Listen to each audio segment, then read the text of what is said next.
আজকে আমাদের বাড়িতে লাঞ্চের মেনু থাকছে চিকেন কারি, চিকেন দহি কারি। ঠিক আছে, সেটা আমাদের রেসিপিটা দেওয়া সব শেষ হয়ে গেছে। এখন আমাদের মাংসটা কষানো হচ্ছে। আর আমার মেয়ের জন্য ও চিকেন রান্না হচ্ছে, সেটা নন স্পাইসি।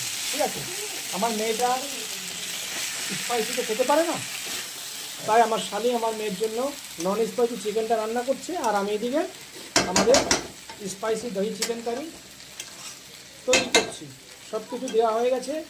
এখন আমাদের মাংসটা কষানো হচ্ছে, আর 5 মিনিটের মধ্যে আমাদের মাংসটা শেষ রান্না হয়ে যাবে। ঠিক আছে, তারপরে আমরা বসে ফ্যামিলির সঙ্গে জমিয়ে লাঞ্চটা করবো আজকে। দেখা যাক কতদূর কী হয়। ঠিক আছে, কিন্তু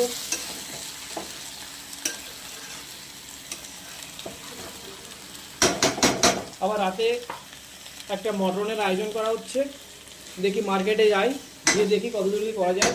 ঠিক আছে, এখন লাঞ্চে চিকেনটা হবে, আর রাতে ডিনারে মটন কারি, মটন রোগান জুসটা করা হবে আজকে। ঠিক আছে, কারিটা করবো না, মটন রোগান জুস করবো, সঙ্গে আমাদের রুটি থাকবে। ঠিক আছে, মটন রোমান জুস, রোগান জুসটা করবো।